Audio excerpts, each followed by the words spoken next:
এক রাতে প্রায় ৩টা বাজে হযরত সৈয়দ জিয়াউল হক মাইজ ভান্ডারী রহমতুল্লাহি আলাইহি হঠাৎ বললেন, ফৌজদারহাট সমুদ্র সৈকতে যাব। সঙ্গে থাকা সফর সঙ্গী বিস্মিত হয়ে জিজ্ঞেস করলেন, এত রাতে সমুদ্র সৈকতে যাবেন কেন? হযরত সৈয়দ জিয়াউল হক মাইজ ভান্ডারী রহমতুল্লাহি আলাইহি জবাব দিলেন, সমুদ্রের ঢেউয়ের কলকল জুবজাব ধ্বনিতে লা ইলাহা ইল্লাল্লাহের জিকির হচ্ছে। আমি আজ খোয়াজ খিজির আলাইহিস সালামের জিকির শুনব। একথা বলেই তিনি ফৌজদারহাট সমুদ্র সৈকতের দিকে রওনা হয়ে গেলেন। তখন ঠান্ডা বাতাস বইছে।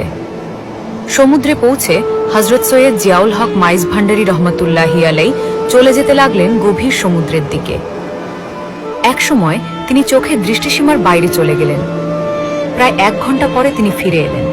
তারপর তার সফর সঙ্গী অবাক হয়ে দেখলেন, হযরত সৈয়দ জিয়াউল হক মাইজ ভান্ডারী রহমতুল্লাহি আলাইহির পোশাক একেবারে শুকনো, কোথাও পানি লেগে ভিজে যায়নি। অথচ তিনি যে গভীর সমুদ্রে প্রবেশ করেছিলেন তা তাদের চোখেই দেখা। সুবহানাল্লাহ। এইরকম বাণী ও কারামতের ভিডিও পেতে সুফি দর্শনকে ফলো এবং সাবস্ক্রাইব করে পাশে থাকুন।